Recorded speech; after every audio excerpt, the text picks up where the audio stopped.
back-to-back Cy Young Awards, but also earned MVP in 1968 by winning an astonishing 31 games, and helped his team win their first World Series championship in 23 years. Ladies and gentlemen, the legendary Denny McLain. Great to finally meet you, Denny. Nice to meet you too, young man. So let's start by talking about that magical season in 1968.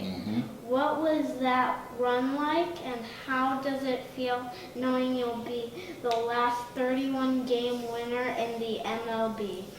Well, as you can imagine, it felt pretty good. It still feels pretty good today.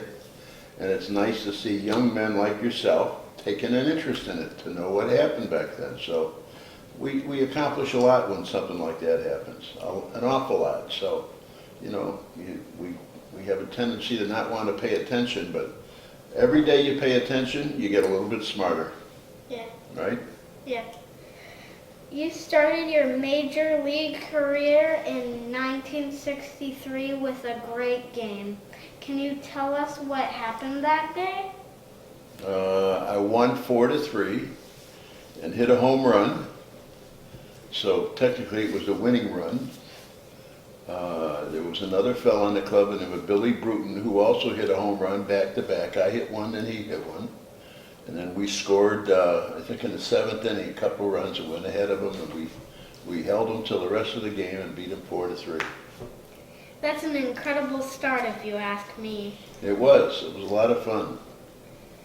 You have played in 3 AllStar games, but I'd like to ask about your first one in 1966, where you pitched 3 innings and retired all 9 batters with ease.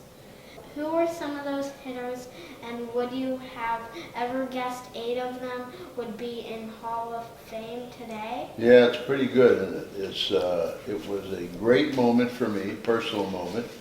It's one of those things that you dream about when you're a little boy. I certainly dreamed about it, and here I was in the middle of a ballpark with 40 All-Stars surrounding me, and it was just a wonderful feeling. And my own catcher, Bill Freehand, he was my catcher.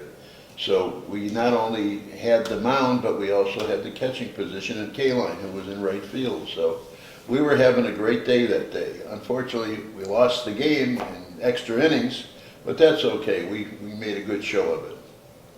Cool. Most everyone has heard about you grooving one into Mickey Mantle, gifting him his 535th home run. But I'm only 7 and haven't heard it yet. Can you tell me that story? Well, it's a real long story, but what happened is Mickey came up to bat. He needed 1 home run to go ahead most of the Yankees and tie a major league record of 535 home runs. And since I was winning 6-1 and not a chance in the world that I could lose the game, I decided to throw Mickey a pitch that he could hit out of the park. And after fouling a couple of pitches off, he hit the ball out of the park, and that was number 535. And you know, he touched first base, second base, third base, and home plate, waved to the fans. He got a standing ovation from everybody in the ballpark, and then went out and shook just about everybody's hand in the ballpark, including mine. And he was just the great Mickey Mantle. Mickey Mantle was my idol growing up. And I don't know who your idol is, but Mickey Mantle was mine, and he was a sensational player and a nice guy. So the next hitter was a guy named Joe Pepitone, and he asked for the same pitch, and I knocked him on his butt when he wanted the same pitch. So I didn't give it to him, knocked him down, saw his toupee fly off his head and everything else, and we won the game 6-2.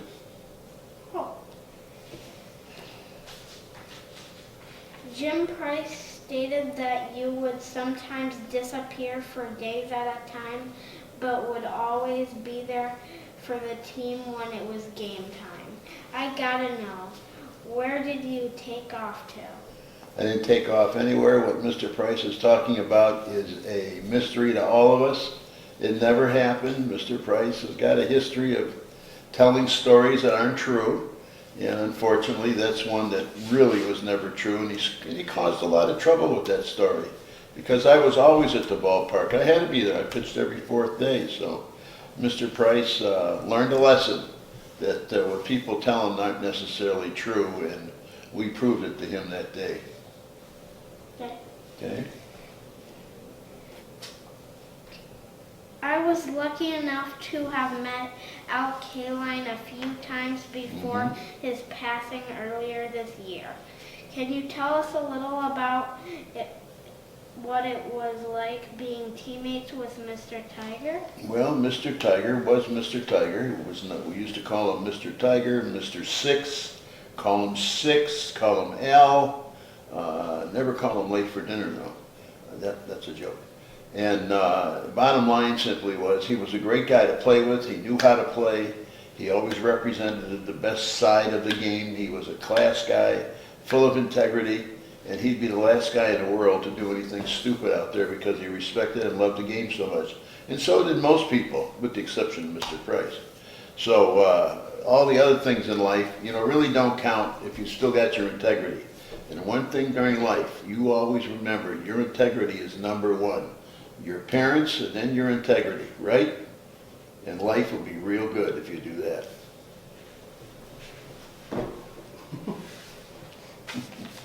There is an old family story that my great-grandma dated Ted Williams while she was in the service. He was also your manager on the Washington Senators in 1971. How was that relationship? Well, I don't know. Ted was a funny guy. He was an American hero. He flew in 2 wars. He fought the Germans, and then he fought the Japanese.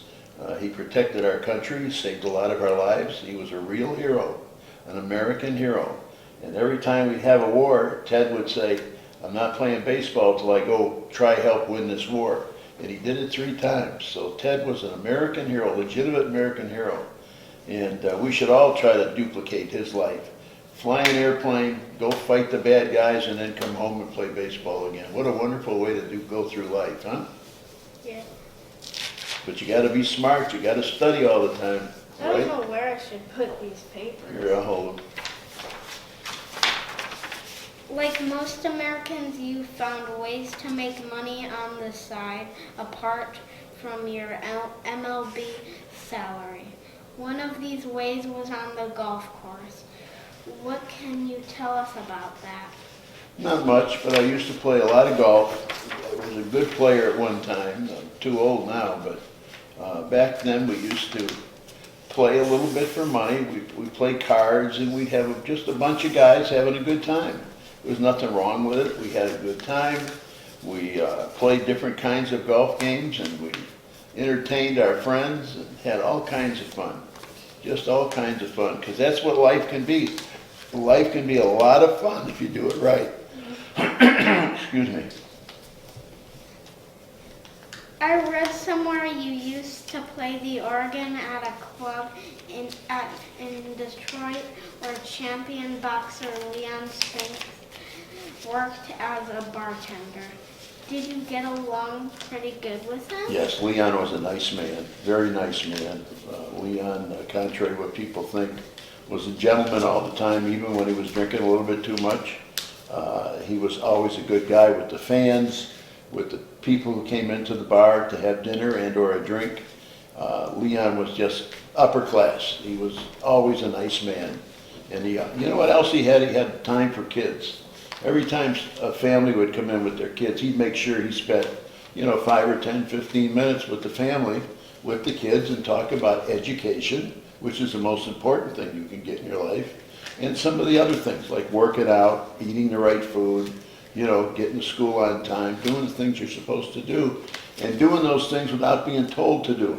Because when you really gain your independence and your integrity, you will be doing things that your mom and dad want you to do, and they didn't tell you to do them. What do you think of that? It's pretty good, huh? Yeah. You also appeared on a game show in 1971 called Sports Challenge. with some other big-name sports stars, but in the end you got to meet Detroit native Joe Louis. What was that whole experience like? Joe Louis was another American hero. He did a lot of great things for this country, did a lot of great things for the world of boxing. He promoted boxing, he promoted exercise, he promoted good food. He promoted all the things you're supposed to do in life. Was a good church-going guy. He was at church almost every day, they say. So he was the kind of guy you'd like to copy. You'd like to be just like Joe Louis. Okay. Is it true that there may be a Denny McLain movie coming out? Mm-hmm. There might be. We'll know in a few months. You never know. You know, the people in Hollywood are a little goofy out there, so we'll wait to see what happens, because goofy people, they're a little crazy, you know. So we'll see what they do. You have a big estate sale coming up. Do you want to share a few details about that and what types of items will be available? Well, a lot of sports stuff, but we also have couches, we have tables, we have chairs, we have lots of pictures, lots of drawings. And then, of course, we have a lot of sports stuff, a lot of helmets and bats and balls, and all kinds of pictures of your favorite players. Boy, I got a bug in my throat. And just a lot of nice things. Got pictures of Pete Rose, Babe Ruth, and some of the other guys, K-Line, and as you can see on the wall right there. So we got lots of stuff for a lot of people, and hopefully they'll come out and be impressed by what we have. Thanks. That's great, Denny. We hope it's a success. Thank You'll you. definitely see us there. Okay, looking forward to it. Well, that's all the questions I have for you today. Okay. But I want to say thank you so much for inviting me to your home and always treating my family so well. You are a true Detroit legend, and we are so honored to have had this chance to chat with you. I will never forget it. And I won't either. Thank you very much. I've had a great day with you. Thank you.